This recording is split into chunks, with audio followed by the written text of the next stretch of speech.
दोस्तों, इजिप्ट का नाम सुनते ही सबसे पहले आपके दिमाग में क्या आता है? भयंकर धूप और झुलसा देने वाली गर्मी से घिरा हुआ रेगिस्तान, आसमान को छूते हुए विशालकाय हेवी पिरामिड्स और डरावनी सी दिखने वाली ममीज।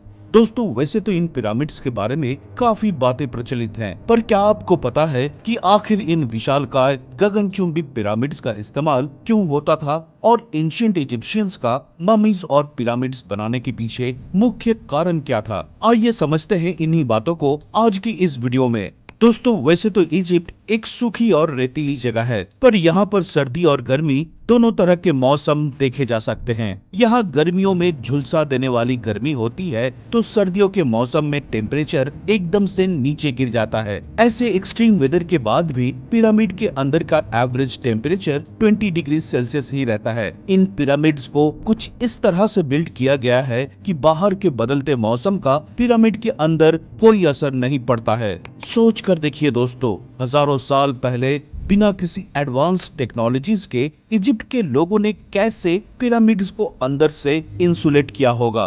वही अगर ममीज की बात करें तो कुछ रिसर्चर्स का मानना है कि इजिप्ट में डेड बॉडीज को ममीफाई करने का प्रोसेस तकरीबन 3500 बीसीई यानी कि 5000 साल पहले से चला आ रहा है। दोस्तों, एंशिएंट इजिप्ट में इंसानों को ममीफाई करने के पीछे कुछ मान्यताएं होती थी। वहाँ के लोग आफ्टर लाइफ में स्ट्रांगली बिलीव करते थे। एंशिएंट इजिप्शियंस का मानना था कि आत्मा हमेशा अमर रहती है और अर्थ में जिया हुआ जीवन अमर आत्मा का एक छोटा सा हिस्सा है। जब किसी इंसान की मौत होती है तो मरने के बाद उसकी आत्मा को आरू में जाना होता है। दोस्तों, दरअसल इजिप्शियन आरू को एक जन्नत जैसी जगह मानते हैं जहां आत्मा खुशी से रहती है। वहां किसी प्रकार का कोई दुख नहीं होता, कोई बीमारी या मौत नहीं होती। पर दोस्तों, आरू तक पहुंचना और वहां तक का सफर इतना आसान नहीं होता। वहां तक पहुंचने के लिए पहले अंडरवर्ल्ड के रास्ते से गुजरना पड़ता है, जिसे दुआत कहते हैं।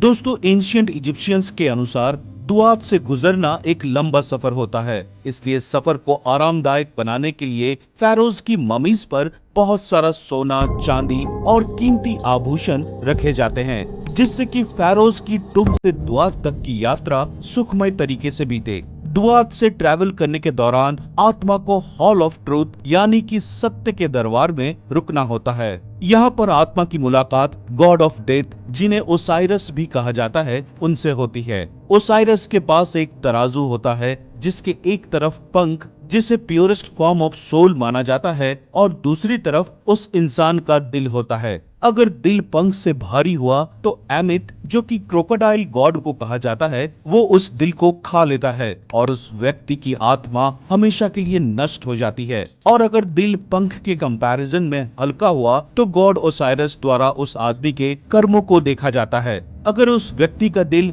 सच में प्योर है तो उसके लिए आरू यानी जन्नत के दरवाजे खोल दिए जाते हैं। इन सभी मान्यताओं की वजह से ही इजिप्शियंस इंसानों को मम्मीफाई करते थे। लेकिन आप लोगों की जानकारी के लिए बता दें कि एंशिएंट इजिप्ट के लोग सिर्फ इंसान ही नहीं बल्कि मरे हुए जानवरों को भी मम्मी बना देते थे, क्योंकि कई बार आर्कियोलॉजिस्ट को शोध के दौरान कुत्ते, बिल्ली और क्रोकोडाइल जैसे जानवरों के मम्मी मिले हैं। जानवरों को मम्मीफाई करने के पीछे कई रीजंस बताए गए हैं। जैसे इजिप्शियंस मानते थे कि ये सारे जानवर इजिप्शियन देवताओं के साथी हैं, जिन्हें बहुत रिस्पेक्ट दी जाती थी, और कुछ जानवरों के चेहरे को देवताओं से भी कंपेयर किया जाता था। दोस्तों, 19वीं सेंचुरी के दौरान इन इजिप्शियन ममीज को बेचने की भी बात सामने आती है। इनको बेचने का मुख्य रीजन था ममीज की फ्लैमेबल प्रॉपर्टीज, मतलब कि ममीज कार्बन से बने बेस्ट फॉसिल होते हैं और ये कोल की तरह इजीली बर्न हो सकते हैं। 19वीं सेंचुरी में जब इजिप्ट के पास नई रेलवे लाइंस बन रही थी तो इजिप्ट जैसे डेजर्ट रीजन में पेड़, लकड़ी या उससे बने फ्यूल बहुत कम मिलते थे, जिस वजह से ये ममीज कोल के बदले फ्यूल का काम करने के लिए बेस्ट ऑप्शंस था। पर दोस्तों, इन बातों को थोड़ा और बारीकी से जांच करने के बाद पता चला कि ये सब बातें महज एक र्यूमर्स हैं, जिसकी शुरुआत हुई ऑथर मार्क ट्वेन से, जिन्होंने अपनी एक बुक द इनोसेंट एब्रोड में इस बात का जिक्र किया था। इन सब तथ्यों को देने के पीछे मार्क की सिर्फ कल्पना थी, न कि कोई फैक्ट। दोस्तों, अगर ममीज बनाने की प्रोसेस की बात करें तो ये बेहद डरावनी और कॉम्प्लेक्स प्रोसेस होती थी,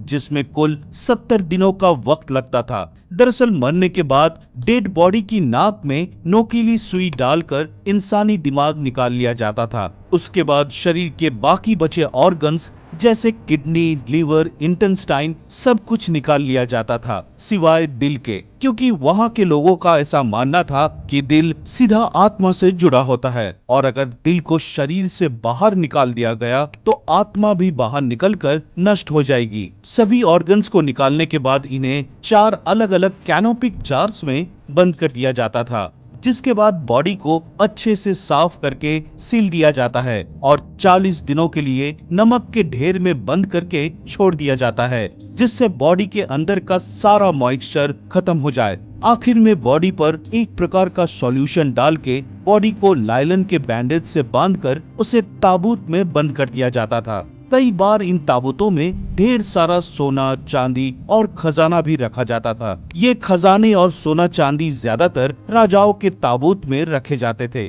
दोस्तों, 19वीं सदी के दौरान ब्रिटिश के लॉर्ड कैनावन एक खजाने की तलाश में लगे थे और इस काम के लिए उन्होंने ब्रिटिश के बेस्ट आर्कियोलॉजिस्ट हावर्ड कार्टर को चुना। साल 1916 में कार्टर और उनकी टीम ने इजिप्ट में खजाने और ममीज की खोज शुरू की। कई सालों तक मेहनत करने के बाद 4 नवंबर 1922 को एक रोज इन्वेस्टिगेशन लोकेशन में कार्टर की टीम का वाटर बॉय एक पत्थर से जा टकराता है। टकराने की वजह से उन लोगों को पत्थर के नीचे एक सीढ़ी मिलती है जो नीचे एक खुफिया रास्ते की तरफ जा रही थी। ये रास्ता जितना डरावना था उतना ही रहस्यमय भी। जब कार्टर और उसकी टीम इस रास्ते से अंदर पहुंचती है तो उन्हें सोना, हीरे, जवाहरात दिखाई देते हैं। ये सब उनके लिए हैरान कर देने वाला मोमेंट था। तभी कार्टर की नजर एम्परर तुतनखामेन की टुम्ब पर जाती है। टुम्ब को खोलने से पहले कार्टर को जरा भी अंदाजा नहीं था कि उन्होंने किसकी खोज की है।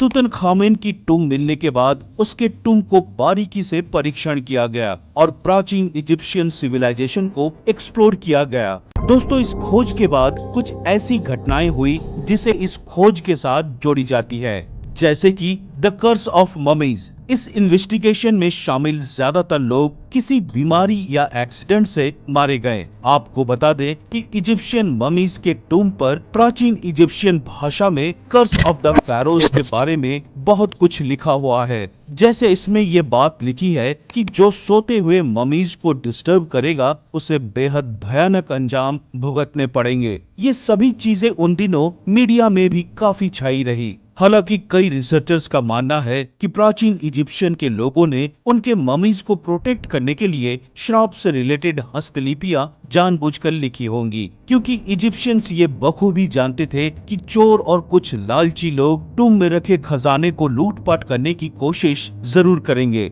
जिससे उनके pharaohs के टूम्ब बर्बाद भी हो सकते थे। दोस्तों, इजिप्ट के सिविलाइजेशन और इनके पिरामिड्स के रहस्य के बारे में इतनी कहानी और रिसर्च की जा चुकी है कि इनके लिए अलग से एक पूरा कोर्स बन सकता है। इनके पिरामिड्स की बात की जाए तो चमचमाती धूप में गीजा के 3 पिरामिड्स बहुत ही ज्यादा रहस्यमय है। दोस्तों, आपको जानकर हैरानी होगी कि ये पिरामिड्स 4000 साल पुराने बने मॉन्यूमेंट्स हैं। ईसा मसीहा का जन्म आज से 1000 साल पहले हुआ था। तब से लेकर अब तक इस दुनिया में ना जाने कितने चेंजेस आ चुके हैं, पर यहाँ पूरे 4000 साल गुजरने के बाद भी ये मॉन्यूमेंट्स ज्यों के त्यों हैं। अब सवाल ये उठता है कि आज से 4000 साल पहले जब किसी भी प्रकार के मशीन्स और टेक्नोलॉजीज नहीं थे तो उस वक्त इतने भारी पत्थरों को एक जगह से दूसरी जगह ले जाकर पिरामिड्स का ऐसा परफेक्ट स्ट्रक्चर बनाना कैसे मुमकिन हुआ। अगर आप इन पिरामिड्स की तस्वीरों को गौर से देखें तो ये परफेक्टली अलाइन शेप में दिखते हैं और बिना किसी मेजरमेंट और इंस्ट्रूमेंट्स के इतना परफेक्ट शेप देना पॉसिबल नहीं है। इसलिए इन पिरामिड्स और इनके रहस्यों को समझने के लिए आज भी एक्सपर्ट्स स्टडी कर रहे हैं।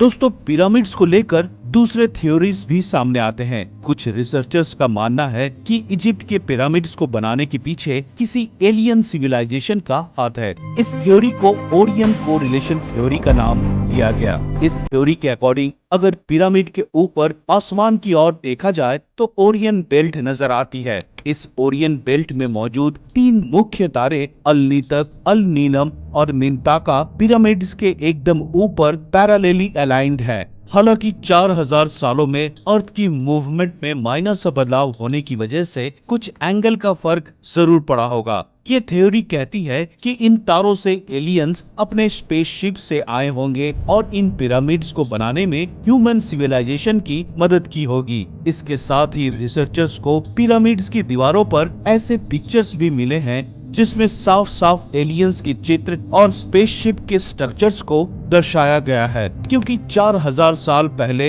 इजिप्शियन द्वारा इन चित्रों को बनाना महज कोई इत्तेफाक नहीं हो सकता है कि उनके द्वारा बनाए गए ये चित्र एलियंस के एग्जिस्टेंस का इशारा हो इस बात का कि एलियंस इस धरती पर आए थे और उन्होंने हमारी सिविलाइजेशन को हमारे आज की फ्यूचर के लिए गाइड किए हो। खैर, ये सब महज एक थ्योरीज है। आप लोगों की इन थ्योरीज के बारे में क्या राय है, हमें कमेंट्स करके जरूर बताएं। फिलहाल आज के लिए बस इतना ही।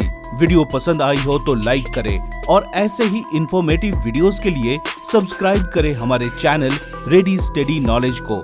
साथ ही बेल आइकन को दबाना ना भूलें ताकि हमारे चैनल से जुड़ी सारी अपडेट्स सबसे पहले आप तक पहुंच सके। तब तक के लिए अलविदा, जय हिंद।